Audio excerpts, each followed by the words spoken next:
One of the best parts about recording videos and needing lighting to make yourself look at least a little bit better is that you can see my ring light and my eyes. Glasses suck, y'all.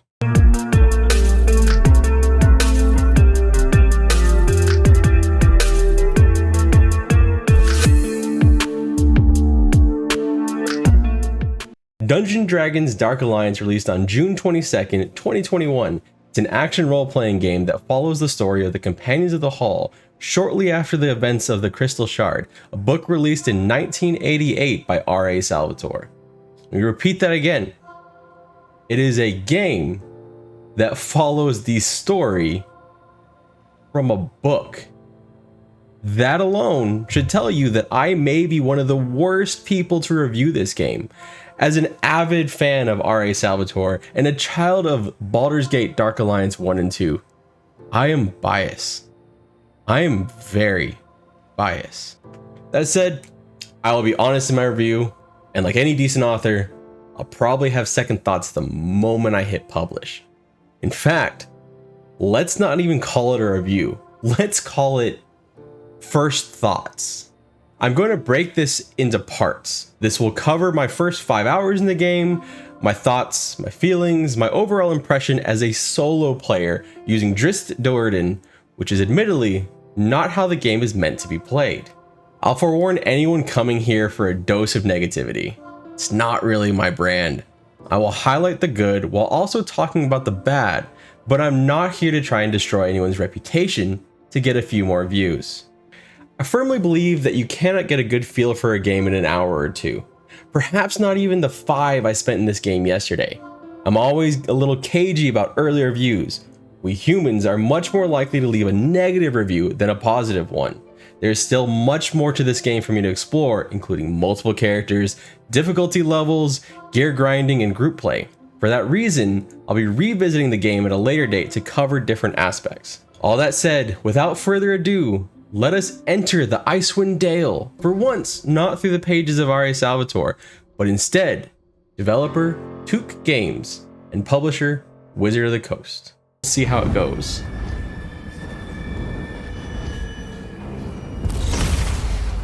It is on Steam, and it is on Game Pass. This is Game Pass. The magic of 7 liches, but with a treacherous will of its own.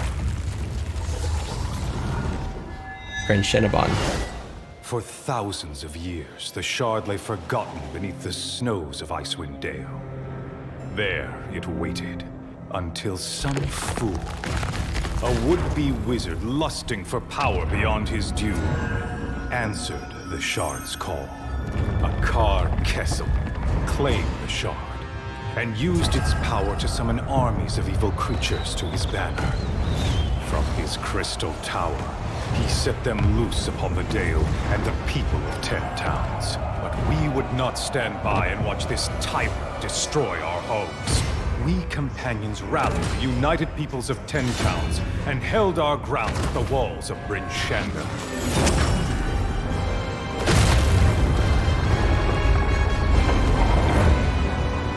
We chased Kessel to the slopes of Kelvin's Cave. The shard realized that we had won. It abandoned him. It disappeared once again under the snows, along with Kessel himself. With Kessel gone, we thought the war was over. We were wrong. Though the crystal shard was lost, still it called to those who craved power. Its call was strong, and from across the realms they came. But we answered a call of our own. A call to stand together against this Dark Alliance and defend our home against the threat of Crenn Shinnevar.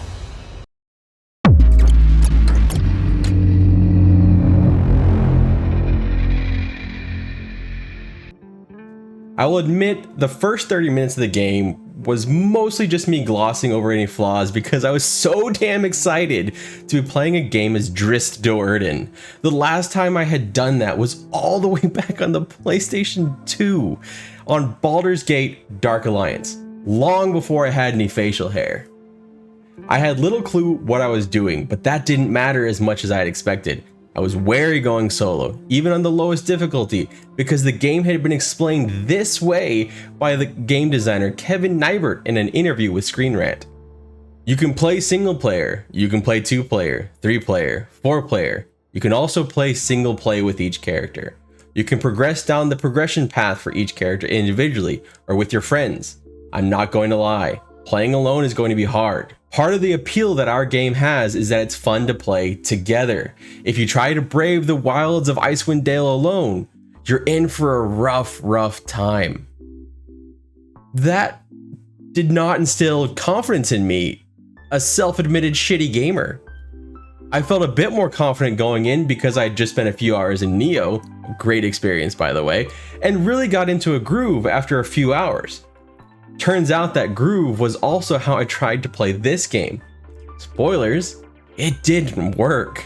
As I careened from one terrible angle to the next, hitting as much air as goblin flesh and getting walloped by just about everyone, I spent more time marveling at the world that had been digitally created from the wonderful words of R.A. Salvatore than focusing on any gameplay elements.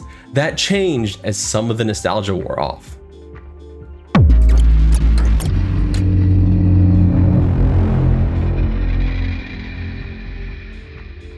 The camera feels off. The attacking feels off. The dodging feels off. The controls feel off. And the lock-on feels very off by being somewhere in no man's land between too sticky and not sticky enough. Several times I found myself on the wrong end of a bad camera angle that left me vulnerable, but even solo, I was never really punished for it. Animation locking cost me a few avoidable hits because I was unable to cancel and move into a dodge or parry. Side note, I parried maybe once in 5 hours. Dodging felt much more efficient for Drist. Environmental issues weren't scary, even the traps seemed rather pedestrian and easy to avoid, whether they were the arcane explosions, fire, spikes, or gouts of lava. Puzzles were also relatively simple because you're guided to each step. I kind of appreciated that as someone who gets stuck on puzzles. The relatively low difficulty on, well, the lowest difficulty setting meant I didn't have to worry too much about some of the clunk and found myself laughing off some of the awkwardness but not really getting into a groove until partway through the second mission on a higher difficulty.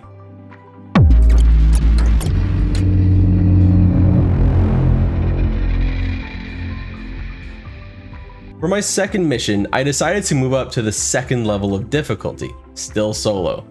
This immensely increased my enjoyment because everything became more challenging, but not overly so. I was forced to lean into the controls and actually learn them. I needed to pay attention to what creatures I was fighting and where others might come from. A lot of them come from below you.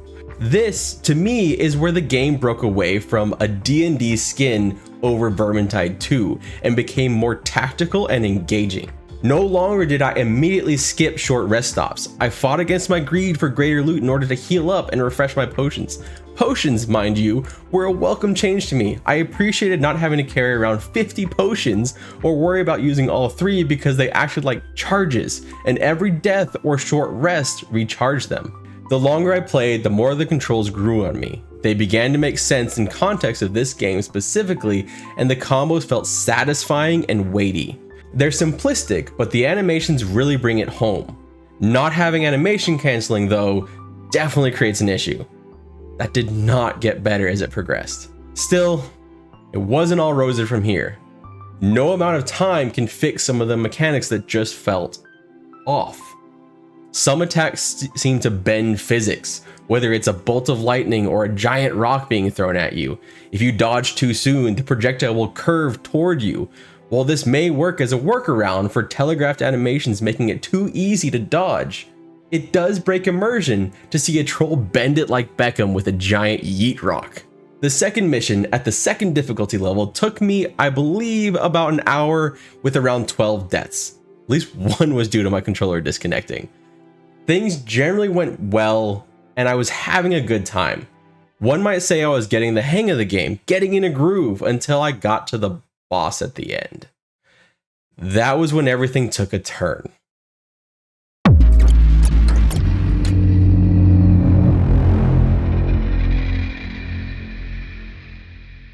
I was ready to go to bed when I reached the boss at the end of the second mission. Little did I know, I had just reached the longest and hardest part of my playthrough. An hour and a half. That's how long I spent fighting this last boss. The fight itself was fun and rewarding. I'm not going to say it's not. It was incredibly challenging, and with each revive, I learned more about how to counter the things the boss was doing. However, the boss fight wasn't everything it could have been. The difficulty of this boss wasn't so much his attacks, but rather just how much health he had. Certain parts of the fight felt like they should have been a bigger deal.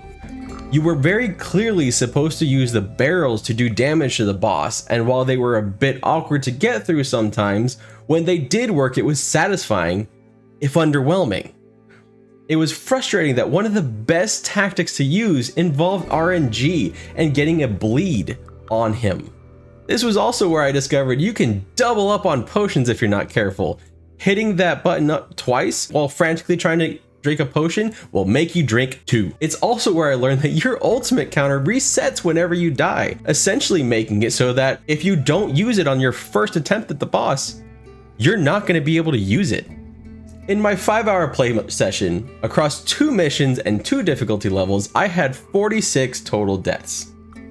32 were from the last boss. At least 2 of those were from controller disconnects, the game not pausing when that happens. I'd really have liked to see that happen. Although, that is not specific to this game. I don't believe Neo does that either. When I did finally beat said troll, oh, the feeling was amazing.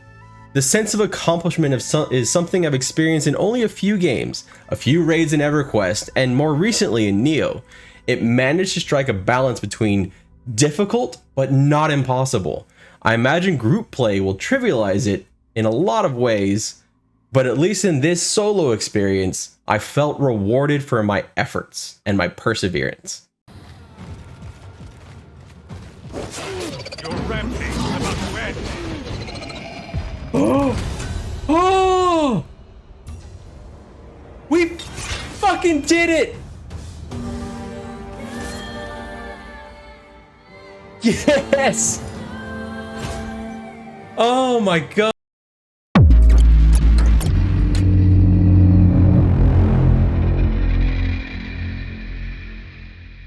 So in conclusion, the game needs some patches, some tweaks, but so does every game. Specifically, there appears to be too wide a gap in relative strength of some foes versus others.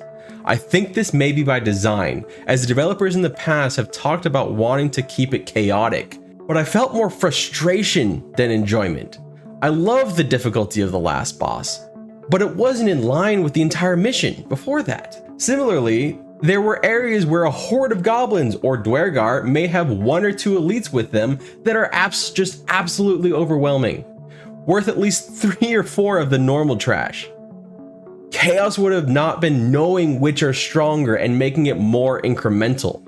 Don't have one absolute badass and then a bunch of trash. Have them be at least somewhat decent. Signaling out elites and pumping their stats didn't feel chaotic. It felt a little bit repetitive and it got a little old. But I don't want to veer too cruel here.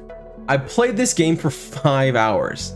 If a game is bad, I will rarely sit through a full 5-hour play session, nor would I be excited to try it again later with a better controller, but that's how I feel about Dark Alliance.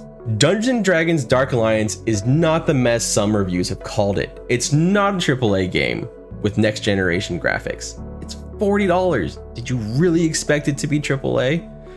But it is a game with heart. You can tell from the ground up, the developers put their all into this game. The environments are gorgeously crafted. The chit chat from nearby goblins and Dwergar is comical, dark, and fun. The voice acting is top notch. I mean, shit, I'm pretty certain that Drizzt is Matt Mercer, and Joe Manganiello voices the big bad. The game is not without its issues, but I am beyond happy it is here. From the pages of R.A. Salvatore to my PC screen, the heart and soul of Drizzt Do'Urden and the Companions of the Hall lives here. I would still hardly recommend this game to anyone, and just the solo play alone, I would rate it 7 out of 10. For the story, and bringing some of the most beloved characters to life, I'd give it a 9 out of 10, because I can't play as Regis.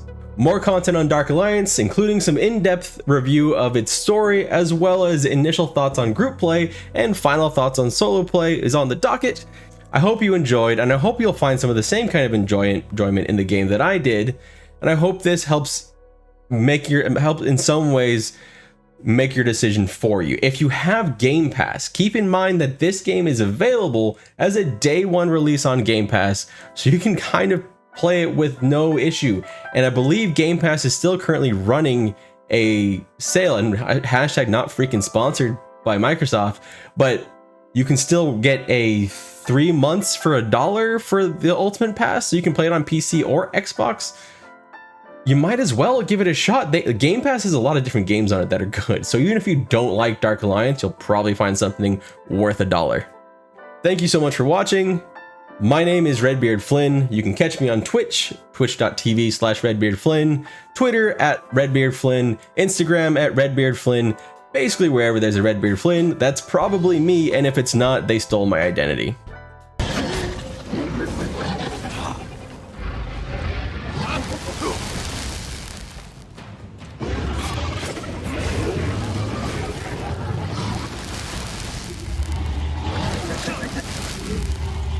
Come on.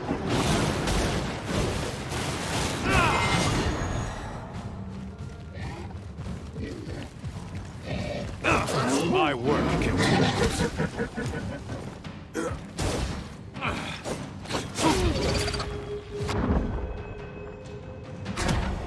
Y'all know. Y'all. Do you see his health? Do you see his health? For the people of 10 towns.